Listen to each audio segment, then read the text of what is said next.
இன்னைக்கு வீடியோல நிறைய படத்தோட வசூலை பார்க்க போறோம். நிறைய படத்தோட வசூல் ஷேர் டீடைல்ஸை பார்க்க போறோம். எந்த அளவுக்கு வந்து தியேட்டரிக்கல் ரைட்ஸ் போயிருக்கு, எந்த அளவுக்கு ஷேர் வந்திருக்கு, எந்த படம் பெரிய வெற்றி அடைஞ்சிருக்கு, எந்த படம் வெற்றியை நோக்கி போயிட்டு இருக்கு, எந்த படம் ஃபிளாப் அப்படிங்கறதெல்லாம் ரொம்ப தெளிவா பார்த்துருவோம். அதுல முக்கியமா மதராசியா இருக்கட்டும், காந்தி கண்ணாடியா இருக்கட்டும், லோகாவா இருக்கட்டும், இப்ப ரீசெண்டா வந்த தனல், பிளாக்மெயில், பாம் அப்படிங்கிற படமா இருக்கட்டும், நிறைய படங்களோட வசூலை பார்க்க போறோம். எல்லாத்தையுமே வீடியோக்குள்ள பார்க்கலாம். நேத்து வீடியோல நான் வந்து ஒரு ஃப்ரேம் ஒன்று வச்சிருந்தேன். இப்ப நான் ஸ்கிரீன்ல காட்டுறேன் பாருங்க. இதுதான் அந்த ஃப்ரேம். இதை நிறைய பேர் கரெக்டாக கெஸ் பண்ணியிருந்தீங்க. ஆக்சுவலா இதை மொத்தமா ஒரு 2-3 பேர் கண்டுபிடிச்சாலே பெரிய விஷயம் அப்படின்னு நினைச்சுதான் நான் வச்சேன். ஆனா நிறைய பேர் கண்டுபிடிச்சிருக்கீங்க. உண்மையில எனக்கு ஷாக்கிங்கா இருக்கு. இது என்ன படம் அப்படின்னு பாத்தீங்கன்னா, பொண்டாட்டி தேவை அப்படிங்கிற படத்துல இருந்து ஆர்ஆர்ஓ பாட்டு பாட அப்படிங்கிற ஒரு பாட்டு, செம்ம பாட்டு, பார்த்திபன் அவர்களோட திரைப்படம். இதை கரெக்டா கெஸ் பண்ண முதல் 5 பேரு Balasubramanian Subbu, Vaishi Times official, Pradeep RK, Vetri Velu, அப்புறம் தீபக் மனோ. இந்த 5 பேர் தான் முதல்ல கரெக்டா கெஸ் பண்ணிருக்காங்க. இன்னைக்கு ஒரு ஃப்ரேம் ஒன்று வச்சிருக்கேன். அது என்ன ஃப்ரேம், என்ன படம் அப்படிங்கறத கெஸ் பண்ணுங்க, கமெண்ட்ல போடுங்க.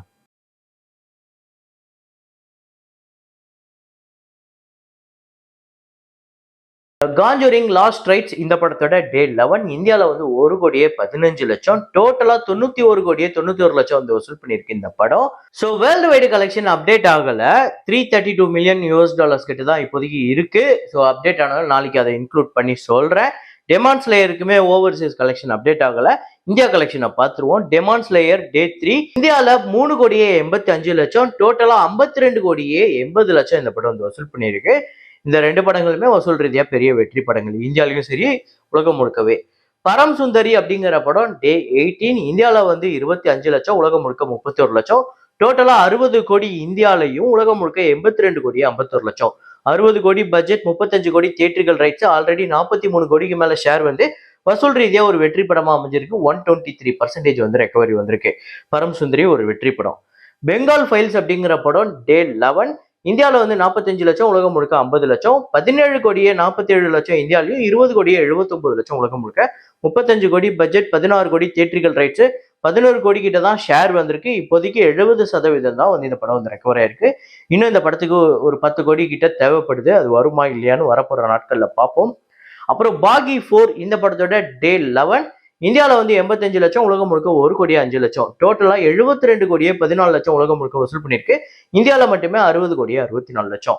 பட்ஜெட் 100 கோடி, தியேட்டரிக்கல் ரைட்ஸ் 50 கோடிக்கு போயிருக்கு. 38 கோடி கிட்ட ஷேர் வந்திருக்கு. 77% இந்த படம் வந்து இப்போதைக்கு ரெக்கவரி பர்சன்டேஜ் வச்சிருக்கு. இன்னும் இந்த படம் 24-25 கோடி கிட்ட வசூல் பண்ணாதான் இந்த படம் பிரேக் ஈவன் பண்ணும்.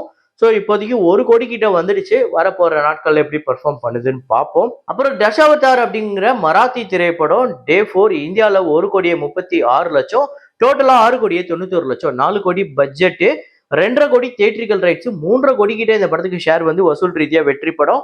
142% கிட்ட ரெக்கவரி வச்சிருக்கு வெறும் 4 நாள்லயே. லிட்டில் ஹார்ட்ஸ் திரைப்படத்தோட டே 11 ஆந்திரா தெலுங்கானால 58 லட்சம், உலகம் முழுக்க 97 லட்சம், டோட்டலா 23 கோடியே 37 லட்சம் ஆந்திரா தெலுங்கானாலையும், 33 கோடியே 30 லட்சம் உலகம் முழுக்க வசூல் பண்ணியிருக்கு. பட்ஜெட் 5 கோடி, தியேட்டரிக்கல் ரைட்ஸ் 3 கோடிக்கு போயிருக்கு. 18 கோடிக்கு மேல ஷேர் வந்து இந்த படம் இப்பவே 600% மேல வந்து ரெக்கவரி வச்சிருக்கு. பெரிய வெற்றி படம், பெரிய பிளாக் பஸ்டருங்க இந்த படம். கிஷ்கிந்தாபுரி அப்படிங்கிற படம் டே 4 ஆந்திரா தெலுங்கானால 1 கோடியே 8 லட்சம், உலகம் முழுக்க 1 கோடியே 85 லட்சம், டோட்டலா 10 கோடியே 13 லட்சம் ஆந்திரா தெலுங்கானாலையும், 13 கோடியே 60 லட்சம் உலகம் முழுக்க வசூல் பண்ணியிருக்கு. இந்த படம் இப்போதைக்கு 7 கோடியே 69 லட்சம் ஷேரா வந்திருக்கு. இந்த படத்தோட தியேட்டரிக்கல் ரைட்ஸ் 10 கோடி, அதாவது 76% கிட்ட இந்த படம் வந்து ரெக்கவரி வச்சிருக்கு. ஸோ 4 நாள்ல நல்ல விஷயம். பாப்போம் வரப்போற நாட்கள்ல எப்படி பெர்ஃபார்ம் பண்ணுது, எவ்வளவு சீக்கிரமா இந்த படம் வந்து பிரேக் இவன் பண்ணுது, ப்ராஃபிட் ஜோனுக்குள்ள போகுதுன்னு பார்ப்போம். நல்லாவே போயிட்டு இருக்கு இந்த படம். அப்புறம் மிரை அப்படிங்கிற படம், இந்த படம் தான் பெரிய கலெக்ஷன் தொடர்ந்து எடுத்திருக்கு. நேற்று 4வது நாள் ஆந்திரா தெலுங்கானால 5 கோடியே 35 லட்சம், கர்நாடகால 75 லட்சம், ரெஸ்ட் ஆஃப் இந்தியால 1 கோடியே 55 லட்சம், ஓவர்சீஸ்ல 1 கோடியே 15 லட்சம், உலகம் முழுக்க 8 கோடியே 80 லட்சம் இந்த படம் வந்து வசூல் பண்ணியிருக்கு. நேற்று 4வது நாள் டோட்டலா 42 கோடியே 40 லட்சம் ஆந்திரா தெலுங்கானாலையும், கர்நாடகால 5 கோடியே 84 லட்சம், ரெஸ்ட் ஆஃப் இந்தியால 11 கோடியே 15 லட்சம், ஓவர்சீஸ்ல 22 கோடியே 15 லட்சம், உலகம் முழுக்க 81 கோடியே 54 லட்சம். 65 கோடி பட்ஜெட், 36 கோடியே 50 லட்சம் தியேட்டரிக்கல் ரைட்ஸ் போயிருக்கு. ஆல்ரெடி இந்த படம் 4வது நாள்லயே 44 கோடிக்கு மேல ஷேர் வந்து 121% இந்த படம் ரெக்கவரி வந்திருக்கு. ஆல்ரெடி வசூல் ரீதியா வெற்றி படமா அமைஞ்சிருக்கு வெறும் 4 நாள்லயே. ஸோ ஃபைனல் கலெக்ஷன் வரும்போது இந்த படம் 200-250 ரெக்கவரி பர்சன்ட் வர்றது கூட வாய்ப்பு இருக்கு. பார்ப்போம் எந்த அளவுக்கு கலெக்ஷன் வருது வரப்போற நாட்கள் அப்படின்னு. எத்தனை பேர் படத்தை பார்த்துட்டீங்க, எப்படி இருக்கு அப்படிங்கிறத கமெண்ட்ல போடுங்க. அப்புறம் மோகன்லால் அவர்களோட ஹிருதய பூர்வம் அப்படிங்கிற படம் டே 19 கேரளால 44 லட்சம், உலகம் முழுக்க 49 லட்சம், 76 கோடியே 4 லட்சம் உலகம் முழுக்க வசூல் பண்ணிருக்கு. கேரளால மட்டுமே 38 கோடி 34 லட்சம். பட்ஜெட் 30 கோடி, தியேட்டர்கள் ரைட்ஸ் 20 கோடி, 40 கோடிக்கு மேல ஷேர் வந்து 200% மேல இந்த படம் ரெக்கவரி வச்சிருக்கு. அதாவது லோக்கா வந்து ஒரு பக்கம் அடிச்சு தம்சம் பண்ணி வேற லெவல்ல போய்கிட்டு இருக்கு. அது கூட இந்த படம் ஓரளவுக்கு நார்மலான கலெக்ஷன் மாதிரி தெரிஞ்சாலும் பெரிய அளவுல வெற்றி படமா அமைஞ்சிருக்கு. ஹிருதயபூர்வம் பெரிய ஹிட். அப்புறம் லோகா சாப்டர் 1 டே 19 கேரளால வந்து 2 கோடியே 28 லட்சம், தமிழ்நாட்டுல 42 லட்சம், ஆந்திரா தெலுங்கானால 12 லட்சம், கர்நாடகால 21 லட்சம், ரெஸ்ட் ஆஃப் இந்தியால 10 லட்சம், ஓவர்சீஸ்ல 1 கோடியே 25 லட்சம், உலகம் முழுக்க 4 கோடியே 38 லட்சம். ஸோ லோகா சாப்டர் 1 டோட்டல் கலெக்ஷன் எவ்வளவு அப்படின்னு பாத்தீங்கன்னா கேரளால மட்டுமே 90 கோடியே 84 லட்சம் வந்து வசூல் பண்ணிருக்கு. தமிழ்நாட்டுல 17 கோடியே 76 லட்சம், ஆந்திரா தெலுங்கானால 15 கோடியே 22 லட்சம், கர்நாடகால 12 கோடியே 56 லட்சம், ரெஸ்ட் ஆஃப் இந்தியால 7 கோடியே 26 லட்சம், ஓவர்சீஸ்ல 110 கோடியே 82 லட்சம், உலகம் முழுக்க 254 கோடியே 46 லட்சம். இந்த படத்தோட பட்ஜெட் 40 கோடி, தியேட்டர்கள் ரைட்ஸ் 50 கோடிக்கு போயிருக்கு. 130 கோடிக்கு மேல ஷேர் வந்து ஒரு மிகப்பெரிய லாபத்தை கொடுத்திருக்கு. இப்பவே இந்த படம் 265% வந்து ரெக்கவரி வந்திருக்கு. அதாவது இந்த படம் கேரளால 90 கோடிக்கு மேல கலெக்ட் பண்ணி இப்போதைக்கு கேரளாவோட ஹையஸ்ட் கிராசர்லயும் 2வது இடத்துல இருக்கு. Highest worldwide collection Malayalam மூவிலையும் இந்த படம் வந்து 2வது இடத்துல இருக்கு. இது ரெண்டத்தையுமே இந்த படம் பீட் பண்ண போகுதா இல்லையா அப்படிங்கிறத வரப்போற நாட்கள்ல பார்ப்போம். கண்டிப்பா லோகா சாப்டர் 1 பெரிய பிளாக் பஸ்டர். அப்புறம் பாம் அப்படிங்கிற படம் அர்ஜுன் தாஸ் அவர்களோட திரைப்படம் டே 4 தமிழ்நாட்டுல 4 லட்சம், உலகம் முழுக்க 5 லட்சம், டோட்டலா 38 லட்சம் வந்து வசூல் பண்ணியிருக்கு. 4 கோடி பட்ஜெட். நேத்து மண்டே டோட்டலா படுத்துருச்சு இந்த படம். தனல் அப்படிங்கிற படம் டே 4 தமிழ்நாட்டுல 15 லட்சம், உலகம் முழுக்க 16 லட்சம், 96 லட்சம் தமிழ்நாட்டிலையும், 1 கோடியே 2 லட்சம், உலகம் முழுக்க 8 கோடி பட்ஜெட். இந்த படமே வசூல் கம்மியாயிடுச்சு. பிளாக்மெயில் இந்த படமே வசூல் டோட்டலா படுத்துருச்சு. டே 4 தமிழ்நாட்டுல 6 லட்சம், உலகம் முழுக்க 7 லட்சம், டோட்டலா 85 லட்சம் வந்து வசூல் பண்ணியிருக்கு. உலகம் முழுக்க 6 கோடி பட்ஜெட். இந்த 3 படங்களுமே மோசமான கலெக்ஷன் தான் எடுத்திருக்கு. அப்புறம் கேபிஐ பாலா அவர்களோட காந்தி கண்ணாடி திரைப்படத்தோட டே 11 கலெக்ஷன் அப்புறம் எவ்வளவு ஷேர் வந்திருக்கு அப்படிங்கறத பார்ப்போம். டே 11 தமிழ்நாட்டுல 16 லட்சம், உலகம் முழுக்க 17 லட்சம், டோட்டலா 4 கோடியே 11 லட்சம் தமிழ்நாட்டிலேயே, 4 கோடியே 36 லட்சம் உலகம் முழுக்க, 3 கோடி பட்ஜெட். தியேட்டர்கள் ரைட்ஸ் 1.5 கோடிக்கு போயிருக்கு. 1 கோடியே 93 லட்சம் ஷேர் வந்திருக்கு. 128% ரெக்கவரி வந்து இந்த படம் வசூல் ரீதியா தியேட்ரிக்கலா ஹிட்.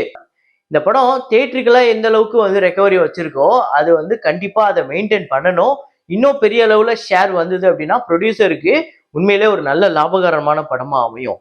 ஏன்னா இந்த படம் ஓடிடி சேட்டலைட் இதெல்லாம் எந்த அளவுக்கு போச்சுன்னு தெரியல. இந்த படத்தோட முக்கியமான வியாபாரமா இருக்கக்கூடியது இந்த தியேட்ரிக்கல் தான். ஸோ தியேட்ரிக்கலா எந்த அளவுக்கு ஷேர் வருதோ அப்போ ப்ரொடியூசருக்கு லாபம் கிடைக்கும். அப்புறம் மதராசி திரைப்படத்தோட டே 11 கலெக்ஷன் தமிழ்நாட்டில் 74 லட்சம், உலகம் முழுக்க 1 கோடியே 10 லட்சம், 54 கோடியே 92 லட்சம் தமிழ்நாட்டிலையும், 97 கோடியே 83 லட்சம் உலகம் முழுக்க வசூல் பண்ணியிருக்கு. பட்ஜெட் 165 கோடி, 74 கோடி தியேட்டர்கள் ரைட்ஸ். இப்போதைக்கு 53 கோடி கிட்ட தான் ஷேர் வந்துட்டு 71% இந்த படம் வந்து ரெக்கவரி வச்சிருக்கு. ஸோ இதுக்கு மேலே இந்த படம் இன்னும் எவ்வளவு வசூல் பண்ணணும் அப்படின்னு பாத்தீங்கன்னா ஒரு 40ல இருந்து 45 கோடி கிட்ட வசூல் பண்ணுமா அப்படின்னு கேட்டீங்கன்னா ரொம்ப கஷ்டம். அப்புறம் இன்னைக்கு வந்து 14 இயர்ஸ் ஆஃப் எங்கேயும் எப்போதும் வசூல் ரீதியா ஒரு சூப்பர் ஹிட் திரைப்படமாகவும் அமைஞ்சுது. அதை தாண்டி எல்லாராலையும் பேசப்பட்ட ஒரு படமாகவும் அமைஞ்சுது.